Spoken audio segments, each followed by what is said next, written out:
Auzubillahiminash-shaytanir-rajim. Bismillahir-rahmanir-rahim. So today on call problems of neonatology, we are going to go with abdominal distension. How are we going to define abdominal distension? During the round, you are not going to say to SR ke bachche ka pet phoola. We have to define it. So basically, we have this criteria when the abdominal wall is on a higher plane than the Xiphi sternum, provided that the infant is lying on a flat surface. The infant's back is on a flat surface. अच्छा, अब यहाँ पे measurable change in abdominal circumference. अब ये ना थोड़ी controversial बात है कि बहुत सारी नर्सरीज का प्रोटोकॉल नहीं है कि बच्चे की जो इसलिए कॉन्ट्रोवर्शियल है क्योंकि फीडिंग के बाद भी काफ़ी ज़्यादा वेरिएशन आ सकती है. बट अगर मेजर करना है तो फिर 1 centimetre of the like so 1.5 centimetre की वेरिएबिलिटी इज़ कंसिडर्ड नॉर्मल. अच्छा, अब लेट्स से कि आपके हाउस ऑफिसर ने स्टाफ नर्स ने बताया कि भाई ये तो बच्चे का एब्डोमेन जो है वो डिस्टेंडेड है, तो what are going to do. अच्छा, अब मैं इंपॉर्टेंस की उसमें नहीं, मैं आपके ऑब्जर्वेशन की उसमें बता रही हूँ कि कैसे आपने चीज़ों को देखना है. सबसे पहले आपने बच्चे को जाते हुए देखना है उस इंक्यूबेटर के पास जाते हुए कि कहीं उसको वेंट पे तो नहीं है ये वाला नियोनेट, या फिर कहीं सी पैप तो नहीं लगा, मतलब पॉजिटिव वेंटिलेशन तो नहीं आ रही, पॉजिटिव एयर प्रेशर तो नहीं है. दूसरी चीज़ देखनी है कि अच्छा अगर है तो क्या एनजी डली हुई है, ओजी डली हुई है, मतलब स्टमक इज़ वेंटेड और नॉट. ये 2 चीज़ होंगी. फिर देखना है पास आगे कि कहीं एडिमेटिस तो नहीं हुआ बच्चा. अब अगर एडिमा हुआ हो तो इसका मतलब है कि थर्ड स्पेसिंग हो सकती है, ठीक है, कि एसाइटिस हो सकती है या कोई और फ्लूइड हो सकता है, फ्लूइड ओवरलोड किसी भी किस्म का, ठीक है. तो ये 3 चीज़ें देख ली, ठीक है, ये हैं देखने की चीज़ें. अभी आपने बच्चे को टच नहीं किया, उसके बाद आपने क्या करना है कि फिर आपने इसको असेस करना है, देखना है कि कोई जीआई सिम्टम्स हैं या नहीं.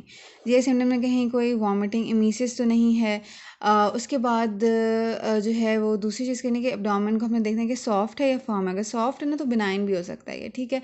फीडिंग के बाद भी एब्डोमेन डिस्टेंड हो जाता है. फिर आपने सिस्टमिक सिम्टम्स देखने. सिस्टमिक में हमने क्या देखना है कि सेप्सिस के साइंस तो नहीं है, इसमें क्या जाता है एपनिया, टेम्परेचर की चेंज आ रही है, इरिटेबिलिटी है, फीडिंग जो है वो नहीं कर रहा, इनएबिलिटी टू फीड या टेकी है, ठीक है.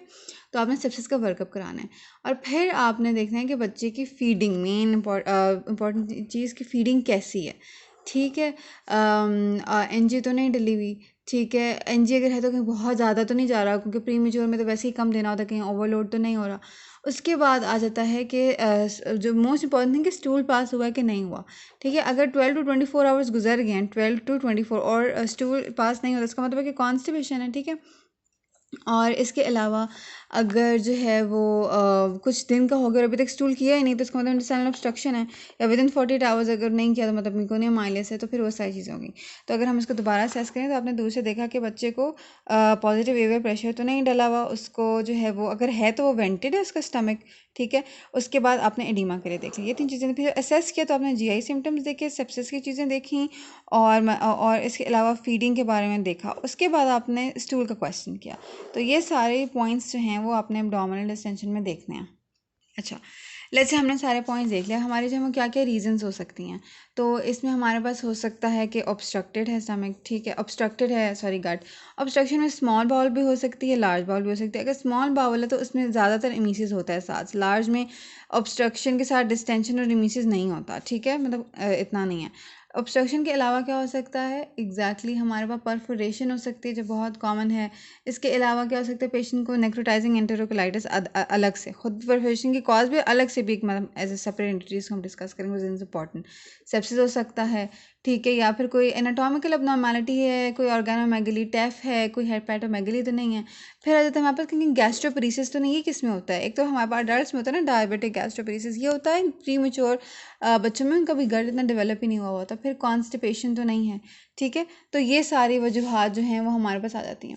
इसके अलावा हमने क्या देखना है कि हमने एसाइटिस के लिए देखना है, ठीक है, कहीं बच्चे को साथ में एसाइटिस तो नहीं हुई हुई. तो ये सारी चीज़ें हमने देखनी है.